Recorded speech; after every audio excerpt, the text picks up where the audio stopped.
Hi, welcome to today's community chat. I'm Sarah Good, and we are going to be here with Kelsey Mohring from United Way of South Hampton Roads. We're going to be speaking about their 100-year celebration, what their programs offer in our community, and partner organizations, and more. So, Kelsey, thank you so much for coming on with us today. Thanks for having me. I was there with you all last week celebrating the centennial, but that's a huge accomplishment and obviously shows the longevity of your organization. So if you just want to give us a little information, I'm sure everyone's heard of United Way down here, but in case they haven't, just what you all do. Yeah, so United Way, obviously we've been around for 100 years.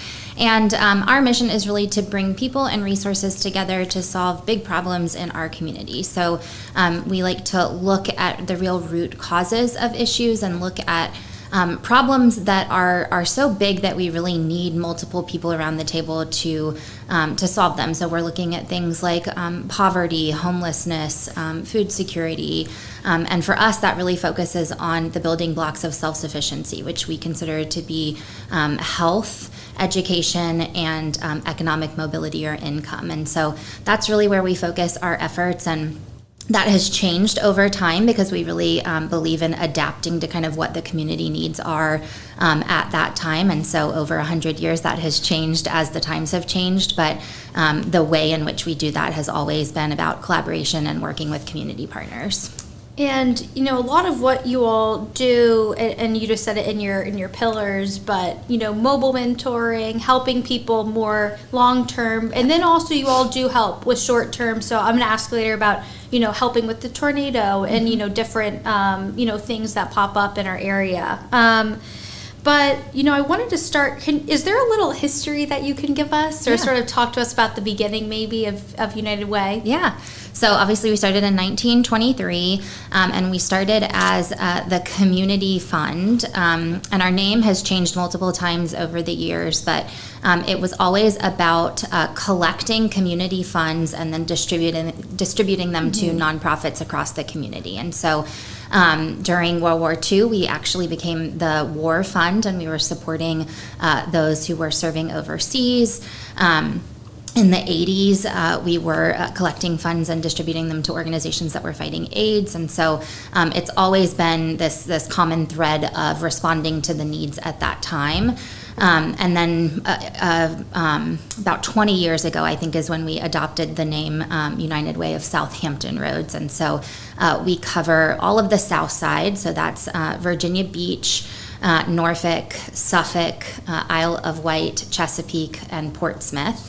And so that's a little bit of the history, that 100 years that we have been here and have been serving the community during that time. Absolutely. And I think that is one thing that I asked about off camera before we started, but changing with the times is so important, and there's different issues obviously that come up, but there's different ways to tackle issues obviously than when you all first started. And I think the thing I was most I guess overcome with emotion by last week especially was, hearing from these people in these programs like WAVY Thrive or mobile mentoring that are very hands-on, and they are helping people, so I guess entrenched in their life. It's not just it's a one-stop shop for everything, for helping them with education or whatever their goal is. I mean, can you tell us a little bit about that? I know WAVY Thrive that was started, it was 2020, but that program, it seems to really help, I think it's at 50,000 families. That is quite a lot of, people in Hampton Roads. Yeah, so, our model has always been about, obviously we want to help those who are most in need, and so we look at those who are in poverty and who are facing crisis, and we want to be there to support them. But then there's also this other population of people that we call ALICE, and that stands for Asset Limited, Income Constrained, and Employed. And these are people who are working oftentimes multiple jobs, and they're making too much to qualify for government assistance, but usually not enough to really provide for the basic needs of life. And so they're caught in that kind of gap between assistance and self-sufficiency. And what we know is that if we're able to kind of keep those people out of poverty, or kind of overcome some of those challenges that can happen, it's much easier to keep them out of poverty than to get people out of poverty, right? And so for those people, though, oftentimes they're one crisis away from slipping into poverty. So something like a health crisis or a car breaking down or the loss of a job can really kind of throw off that delicate balance. And so over the last few years, we've really been focusing on that population and trying to provide as much support as we can to that group of people. And so VB Thrive was really designed to address that group. And so that 50,000 population is really the ALICE population in Virginia Beach. And so VB Thrive is meant to work with those families. The goal is 4,000 over 3 years. And to provide that wraparound support and mentoring and coaching to work with them to reach self-sufficiency. And so when people come into that program, we sit down with them and do a full assessment of all these aspects of their life. And so they sit down and talk to us about what's their transportation look like, their child care, their mental health and physical health, their income, their education, and do this whole analysis for them. And then we talk about where they want to be. And so they set their own goals on where do they really want to see themselves get to, what do they define as success and self-sufficiency, and then walk alongside them as they try to plot that path. We can connect them to resources across the community, get them connected to our partners, provide gap funding in certain areas or some incentives to help them move along that path.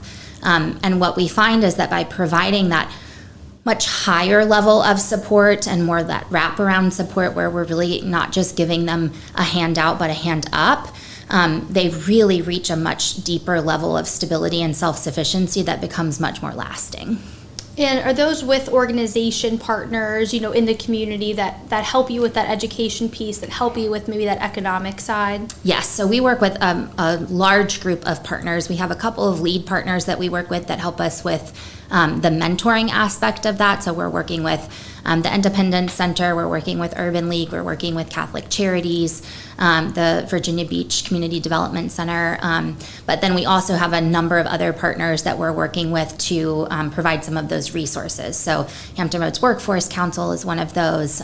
But we're able to kind of pull all of those different levers and those pieces together to provide all of those wraparound supports and get those participants the support that they need. Right, and talk about, what a crucial time right now it is for that, because so many people feel like they're in that middle sliver, whether it's inflation, the housing crisis, all the different issues with, food pricing.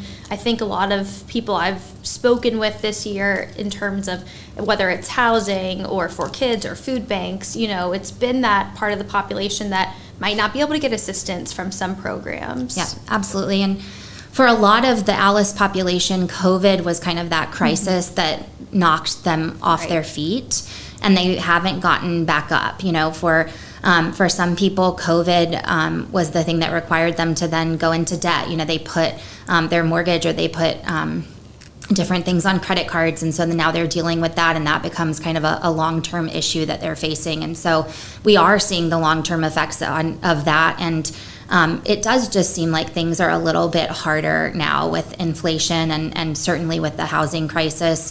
The cost of housing has gone up significantly. Finding lower cost housing is a real challenge. Finding access to mental health is a real challenge right now. And so anybody who's even seeking mental health help is really having challenges there. And so it just seems like getting the support that you need and getting access to things is a little bit more challenging than it used to be.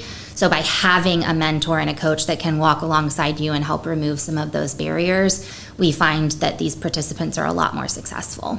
And is the mobile mentoring, is that also part of VB Thrive, or is that a separate sort of group? So the mobility mentoring is the approach that we use with this program. And we use it across a lot of our programs. Actually, we have a number of different programs that use that mobility mentoring program that actually comes out of Boston. It's a approach that we found out of this group called Empath in Boston, and we just really liked the practice. And so we have applied it here and just find it to be really successful. And so that's the mentoring approach that we use with coaching, with goal setting, incentive based.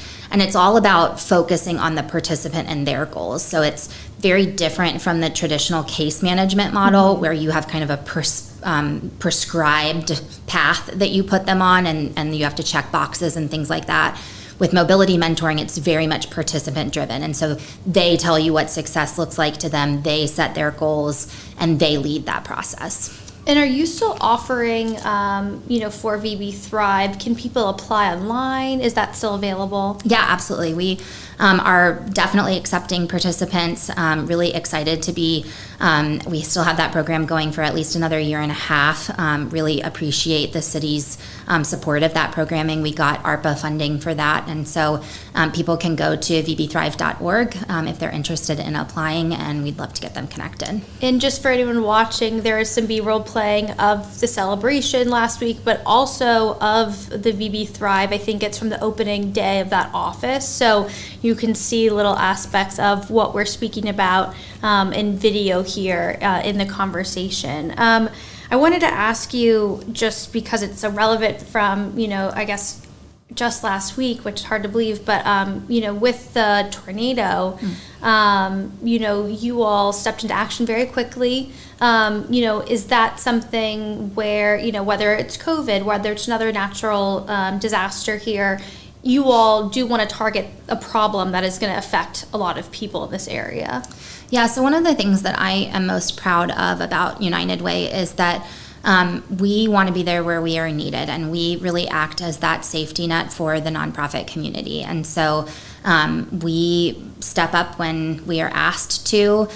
We never want to step into a situation where we're not needed or where we're not wanted, and so we always wait to be asked. But we, offer our support as soon as we can. As soon as I woke up the next morning, I was reaching out to the city manager and the superintendent and all of that to just offer our support if needed. And we've been able to step up for hurricanes and tornadoes and shootings, unfortunately, just to support our community and be a fiscal agent when needed for funds if that becomes something that is appropriate, where we need to do some fundraising to support victims or to support other areas of need. And that's just a real point of pride for us in terms of being able to quickly respond to needs, particularly during COVID. I think, nonprofits were really hit hard during COVID, and so our ability to respond really, really quickly during the first few months of COVID to raise funds and to be able to get that to the nonprofits on the front lines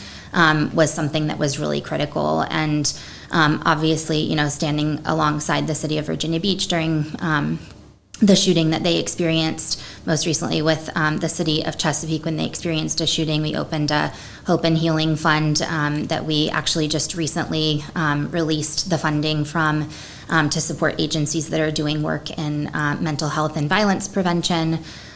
So, we really like to step up in areas of highest need and in crisis to make sure that the community knows that we are there to support them.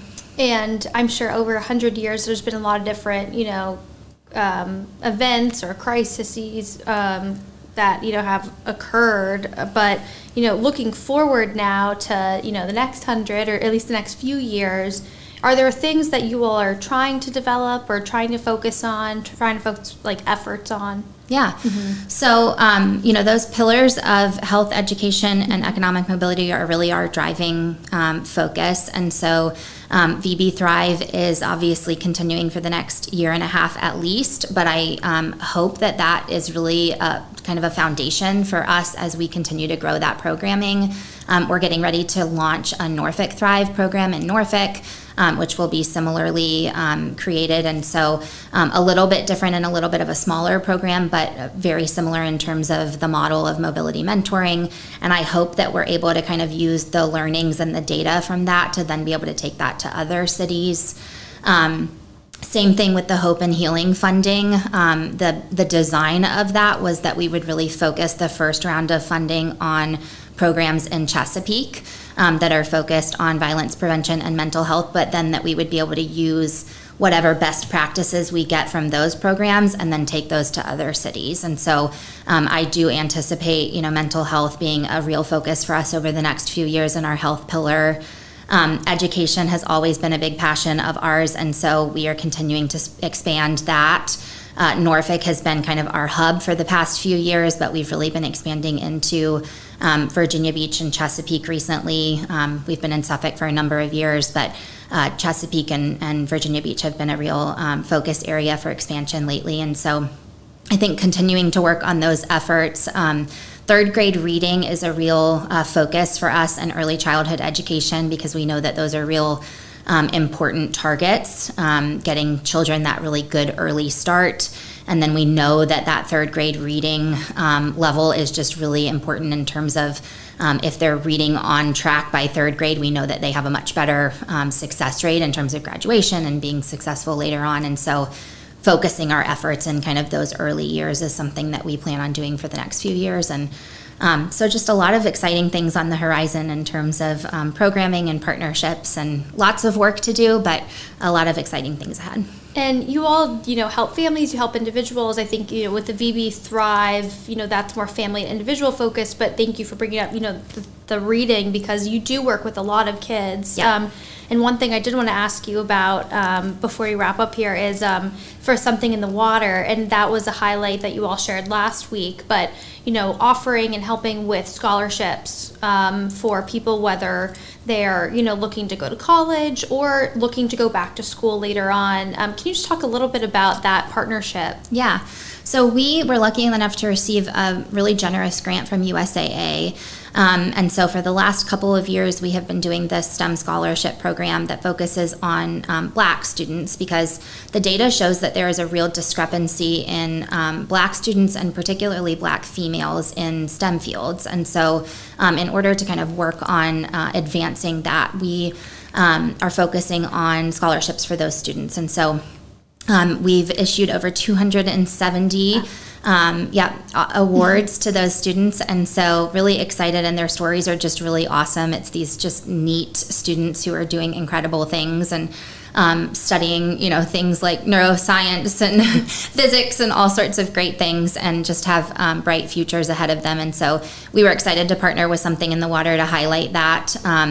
And all of the scholarship recipients, because of our partnership with Something in the Water, we were able to add some additional funding and also partner with Centera to add some funding. And so all of them are getting an additional $3,000 this coming fall for their education. And so an exciting program, and the application for the next round of that is actually currently open. So unitedwayshr.org/STEM. If you are a student or a veteran and you're interested in pursuing a degree in STEM, you can apply there. Great, and I can share that link on wavy.com as well. But the extra $3,000, I mean, especially with some of the increases in college education right now that we're seeing, like that goes a long way. Yeah. Absolutely. Well, Kelsey, I mean, is there anything else that you wanted to highlight? I didn't want to, overtake your time, but I have time. So if you have anything else that you want to share, programs right now that you all are, working on. The only other one I didn't mention is our program for veterans. So obviously we have a huge veteran population here, and near and dear to our heart. And so we have a program called Mission United, and we really had to kind of pivot that program over COVID to respond to the needs at that time. And so we've spent a lot of time over the past 6 months redeveloping that network. And so excited to be relaunching that. It is a coordinated care network for service members, active duty veterans, and their families. So it's a real one-stop shop. If you are in need of assistance, you can call our Mission United hotline or fill out an application online, and we can connect you to a myriad of different services through our partners. And so we use an online system so that it makes it really easy, so that you don't have to kind of just call a bunch of different people, and we can walk you through that process. And so our goal there is really just to kind of provide that coordination and make that process easier for those who have served our country. And so excited to be relaunching that with a real focus on particularly childcare and mental health, because a lot of the research that we've been doing recently has shown that those are some areas of need in our community for that population. So looking to do some partnerships around that, but that was the only one I missed. Thank you. No, that's, super important to this area, obviously, but just in general, and that's great that, with maybe some COVID era, issues, maybe not being a problem anymore, but maybe taking a step back, and you can focus more on some other programs. Yeah. That's dig great. back Well, in. Kelsey, thank you so much for joining you. us. And then everything will be up on wavy.com if you're watching, with links and different, sources of information for what Kelsey and I spoke about today. So thank you so much for joining us. Thanks for having me.